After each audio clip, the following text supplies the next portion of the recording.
अगर आपने अभी तक हमारा चैनल सब्सक्राइब नहीं किया तो अभी सब्सक्राइब करें और बेल आइकॉन को क्लिक करके हमारी लेटेस्ट वीडियोस के बारे में अपडेट जानें। निकाह ये भी इस्लाम में इबादत का दर्जा रखता है और निकाह हर नबी की सुन्नत है। हर नबी ने इस सुन्नत को निभाया है, हर नबी ने इस सुन्नत पर अमल किया है। गोया कि हर नबी ने इसको अपनी सुन्नत बना दिया है। हजरत आदम से लेकर हमारे आका मुस्तफ़ा जान रहमत सल्लल्लाहु अलैहि वसल्लम तक हर नबी ने निकाह किया सिवाय एक नबी के, हजरत सैयदना ईसा अलैहिस्सलाम। और चूंकि ईसा अलैहिस्सलाम भी अभी फौत नहीं हुए, वो आसमानों पर मौजूद हैं। जब वो जमीन पे तशरीफ लाएंगे तो फिर वो निकाह भी फरमाएंगे। यानी कोई नबी निकाह के बगैर न रहा है और न रहेगा। अल्लाह अकबर। इसलिए कि नबूवत जो है वो खत्म हो चुकी है, कोई नबी निकाह के बगैर नहीं रहा।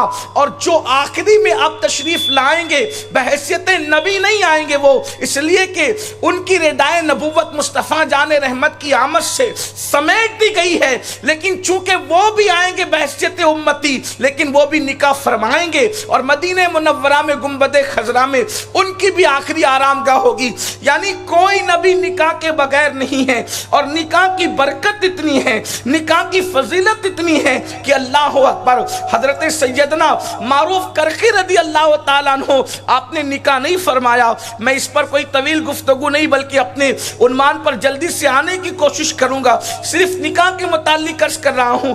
ये मारूफ करखी कौन हस्ती है? सरकार गौसे पाक फरमाते हैं कि मेरे बुजुर्गों में, मेरे पीरों में, मेरे मुर्शिदों में सबसे ज्यादा अगर किसी के मजार से मुझे फैज मिला है तो वो सैयदना मारूफ करखी रदी अल्लाह ताला की जात है। हजरत मारूफ करखी बड़े मुत्तकी, बड़े परहेजगार, बड़े आबिद और जाहिद थे। आपने निकाह नहीं फरमाया, निकाह नहीं किया आपने। आपके विसाल के बाद किसी ने आपको ख्वाब में देखा तो अर्ज किया हुजूर अल्लाह ने आपके साथ क्या मामला किया? फरमाया बड़ा करम फरमाया, लेकिन मैं इंतकाल के बाद, विसाल के बाद एक काम न करने पे पछता रहा हूँ। मुझे पछतावा है, अफसोस है एक काम न करने पे। कहा काय का अफसोस है? कहा मैंने निकाह नहीं किया था, शादी नहीं किया था। तो कहा क्यों पछता रहे शादी न करने पर, निकाह न करने पर? तो फरमाया मैंने जब जन्नत में देखा कि यहाँ निकाह करने वालों के दर्जात क्या हैं तो मैं पछता रहा कि अगर मैं भी निकाह कर लेता तो मुझे भी ये दर्जात नसीब हो जाते। यानी निकाह की अहमियत है इस्लाम के अंदर कि अल्लाह के इतने बड़े वली, इतने बड़े बुजुर्ग हजरत सैयदना मारूफ करखी रदी अल्लाह तबारक व तआला, इसको दाता साहब रहमतुल्लाह अलैह ने बयान फरमाया है। तो निकाह इतनी अजीम चीज़ है, लेकिन उसके पीछे मकसद क्या है? मकसद उसके पीछे जो बहुत सा है उसमें से एक ये है कि मर्द और औरतों की निगाहों को हया से झुका दिया जाए और दुनिया के अंदर बदकारी का खात्मा किया जाए। बदकारी से मुराद जिना, बदकारी से मुराद बदफेली, इसका खात्मा हो और निगाहों के अंदर हया पैदा हो। फिर और भी हिकमतें, अफजाइशें, नस्ल हो, नस्ल की अफजाइश हो, यानी कि हलाल तौर पर दुनिया में लोगों की आमद हो।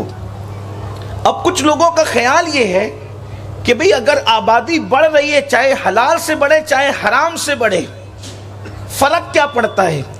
तो आप इतना अच्छी तरह से याद कर लें, जिनके खून में हलाल, जिनके जिस्म में हलाल खून है उनकी बोली में, और जिनके जिस्म में हराम खून है उनकी बोली में फर्क है।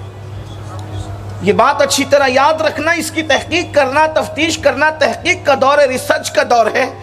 दुनिया में जितने बड़े बड़े जालिम पैदा हुए हैं आप उनके नसबनामे चेक कर लें, और दुनिया में जितने बड़े बड़े बाखलाक, बाकिरदार, रहम दिल लोग पैदा हुए हैं आप उनके नसबनामे चेक कर लें। जिनके जिस्म में हलाल खून है उनके यहाँ कभी आपको जुल्म नहीं मिलेगा, और जिनके यहाँ हलाल खून नहीं है कितनी भी बड़ी डिग्री पर पहुंच जाए लोगों पे जुल्म करता नजर आए। इसलिए इस्लाम ये चाहता है कि जमीन पर जालिम पैदा ना हो।